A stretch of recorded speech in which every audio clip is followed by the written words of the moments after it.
Congratulations, champion. I'm so glad you made it this far. You ran a good race and I am so proud of you.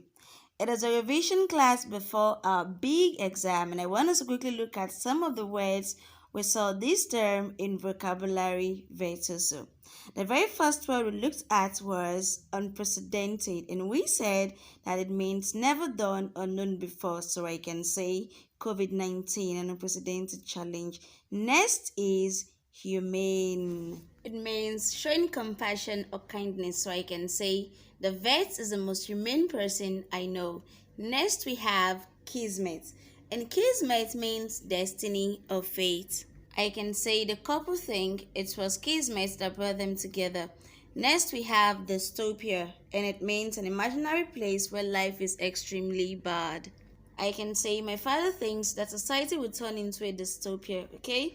Next we have vilify, and it simply means to speak or to make slanderous statements about someone. How about this? Neophyte, we did this right. I know how this works, it's not neophyte. I wonder how it works, is definitely neophyte. I have poultry, and when we say poultry, we're referring to a very small amount of something. We equally came across a word called demagogue. And we said a demagogue is a political leader who seeks support by appealing to popular desires rather than using rational arguments. And we came across acerbic. It means expressing sharp or harsh criticism in a clever way. I can say the letter was written in her usual acerbic style. I have quixotic.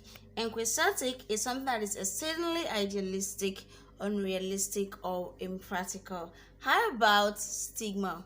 We said stigma is an association of shame or public disapproval with something or someone, and we equally came in contact with a word called linguistics, which happens to be a scientific study of language and its structure. Within India, we moved on to other words and we came in contact with sedentary, and we said sedentary means spending too much time seated or being inactive. And then we came in contact with indelible. And indelible, it's impossible to remove or forget. That's what it means. Or making marks that cannot be removed. And then we came in contact with vex. To vex simply means to annoy or to worry someone. It's something that we do sometimes intentionally and other times not. And then we came in contact with venue, okay? And we said venue is a place where an organized event happens. It can equally be the site or we could say the setting, okay?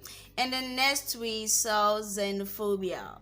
And it has to do with behavior that excludes or may vilify people because they are perceived to be outsiders. I have gestation. It is a period of fertile development from conception to birth. We can equally say development of a plan or ideal of the mind. I have incorrigible.